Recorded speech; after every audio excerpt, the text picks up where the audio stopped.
सीधा चलते हैं यूपी के सीतापुर की ओर, जहां पर सीएम योगी आदित्यनाथ कार्यक्रम में संबोधन कर रहे हैं। इन पवित्र शब्दों से करते हुए इसकी महिमा का गान किया है। सूत जी ने इसी स्थल पर हजारों वर्ष पहले 18 पुराणों को शौनक आदि ऋषियों को सुनाया था। भगवान वेदव्यास की नेतृत्व में, उनके सानिध्य में हजारों ऋषियों ने यहां साधना की थी। यहां की व्यासपीठ इसके लिए विख्यात है।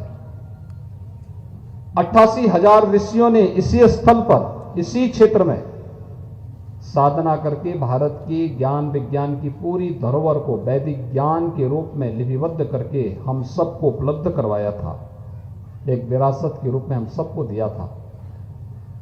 देवासुर संग्राम में महर्षि दधीचि ने अपनी अस्थिदान यहीं पर किया था, इसी स्थल पर किया था। और सती के अलग अलग अंग जिस स्थल पर गिरे थे, जिह्वा का भाग ललिता देवी के रूप में इसी स्थल पर गिरा था। शक्तिपीठ मां ललिता देवी का पावन धाम भी यहीं पे है, चक्र तीर्थ यहीं पे है। यानी अपरंपरार पार महिमा है इस स्थल की।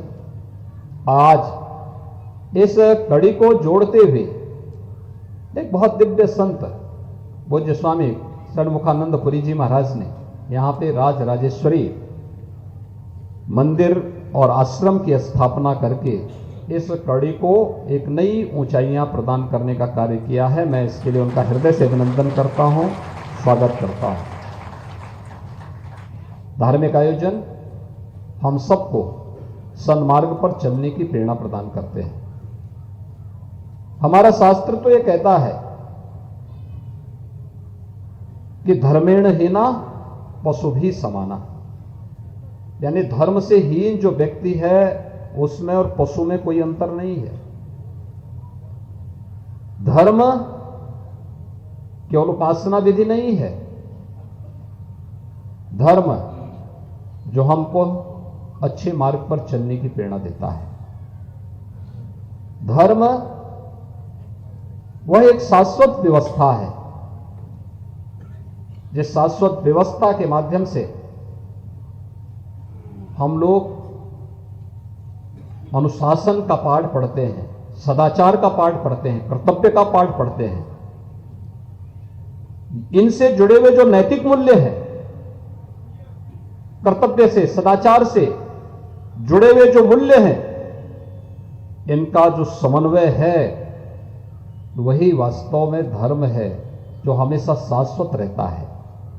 पंथ और संप्रदाय आएंगे जाएंगे, उपासना विधियां आएंगी जाएंगी, लेकिन धर्म हमेशा शाश्वत रहता है, सनातन रहता है। इसलिए हम कहते हैं सनातन धर्म इस सृष्टि का धर्म है, मानवता का धर्म है। जब तक सनातन धर्म है, विश्व मानवता की कल्याण का मार्ग वह प्रशस्त करता रहेगा। अगर सनातन धर्म पर खतरा आएगा तो विश्व मानवता पर खतरा आएगा।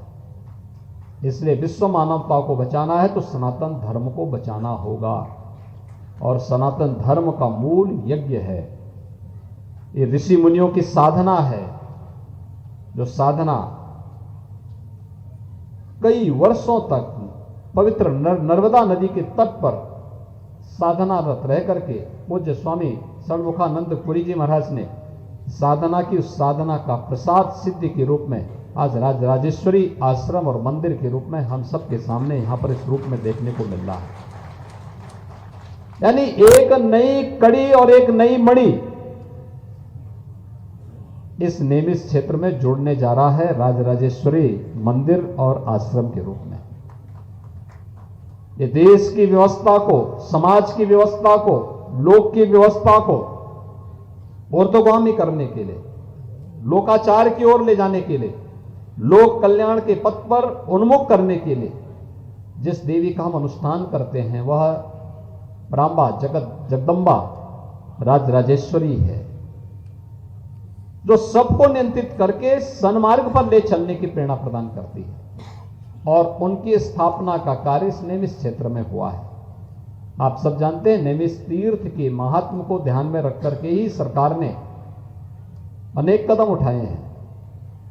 खासतौर पर इसको एक तीर्थ के रूप में विकसित करने की कार्रवाई आज चल रही, युद्ध स्तर पर कार्य हमारा प्रारंभ हुआ है और ये तो हमारा सौभाग्य है भारत की इस विरासत को एक नया स्वरूप प्रदान करने के लिए आदरणीय प्रधानमंत्री मोदी जी के नेतृत्व में जो कार्य देश के अंदर प्रारंभ हुए हैं, अद्भुत है। काशी में महाकाल,